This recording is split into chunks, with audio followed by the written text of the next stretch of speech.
Assalamualaikum warahmatullahi wabarakatuh. Nama Wilza Rangga Al-Hakim dengan NPM 2001011108. Dari mahasiswa jurusan Pendidikan Agama Islam, saya akan membuat video jurnal yang ke-12 yang berjudul Kaidah Sintaksis. Sebelumnya, izinkanlah saya untuk menyampaikan materi. Kata sintaksis itu berasal dari bahasa Yunani, yaitu san yang berarti tempat. Maksud saya yaitu san yang berarti dengan, dan kata keten yang berarti menempatkan.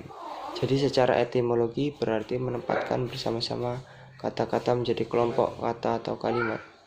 Sintaksis merupakan struktur internal bahasa dalam objek kajian ilmu linguistik. Fungsi sintaksis pada hakikatnya adalah tempat atau laci yang dapat diisi oleh bentuk bahasa tertentu. Wujud fungsi sintaksis adalah subjek, predikat, objek, pelengkapan, dan keterangan.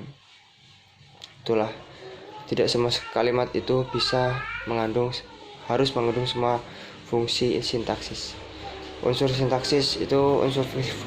fungsi sintaksis itu harus ada dalam setiap kalimat adalah subjek dan predikat.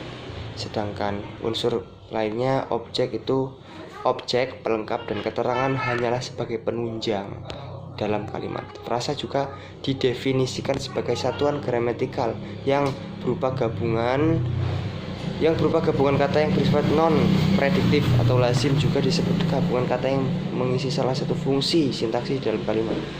Menurut Profesor M. Ramlan, frasa adalah satuan gramatik yang terdiri atas satu kata atau lebih dan tidak melampaui batas fungsi atau jabatan. Artinya, sebanyak apapun kata tersebut asal tidak boleh melebihi jabatannya sebagai subjek, predikat, objek, dan pelengkap ataupun keterangan. Tidak boleh, maka masih bisa disebut dengan frasa. Saya akan masuk ke definisi yang dikemukakan para ahli.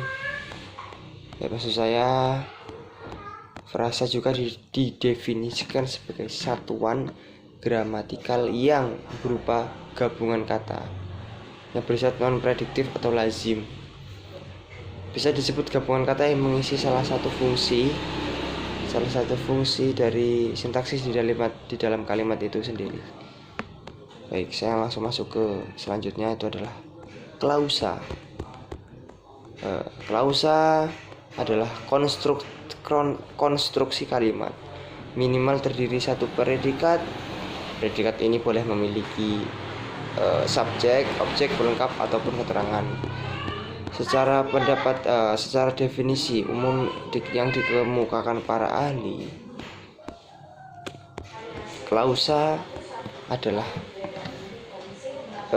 satuan gramatik yang tersendiri atau predikat, baik diikuti oleh unsur subjek, objek, pelengkap, keterangan. Kemudian Parera 1988 mendefinisikan klausa sebagai sebuah kalimat yang hanya memenuhi salah satu pola dasar kalimat.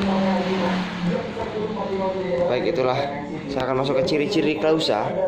Ciri-ciri yang dimiliki sebuah klausa sudah terkandung dari beberapa rumusan makna klausa yang dikemukakan para ahli linguistik di atas. Ciri-ciri yang dimaksud karena adalah merupakan kelompok kata yang memiliki hubungan fungsi, memiliki unsur predikat C, satu kalimat memiliki satu predikat, dan itu lain sebagainya. Itulah penjelasan dari saya. Bila terdapat kesalahan, dimaafkan. Wabillahi taufiq wal hidayah. Assalamualaikum warahmatullahi wabarakatuh.